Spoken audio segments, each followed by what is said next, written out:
Uns acusam de ideologia, enquanto outros chamam de campo interdisciplinar de estudo. Mas afinal, o que é gênero?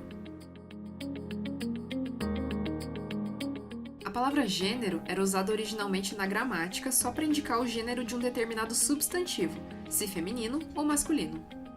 Ela passou a ser usada com um significado diferente por volta dos anos 50, quando pesquisadoras feministas começaram a chamar a atenção para o fato de que se você nascesse com um pênis ou com uma vagina, determinadas coisas seriam esperadas de você, e essas expectativas eram diferentes baseadas em cada sexo.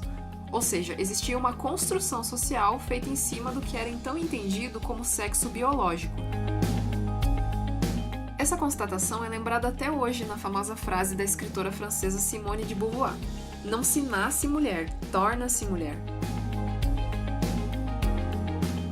Ainda assim, cada mulher tem uma experiência diferente a depender dos grupos dos quais ela faz parte. As mulheres negras, por exemplo, trouxeram demandas específicas para o debate de gênero, porque além de lutar pela autonomia das mulheres, elas também problematizam o racismo institucional. Isso contribuiu historicamente para que o debate feminista se expandisse para além da perspectiva de mulheres brancas, heterossexuais e de classe média.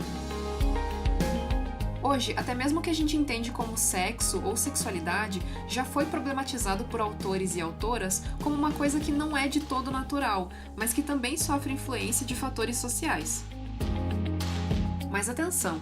Dizer que existe uma coisa chamada gênero e ela é uma construção social não significa que essas pessoas estão pregando uma doutrina na qual se apaguem as identidades de gênero.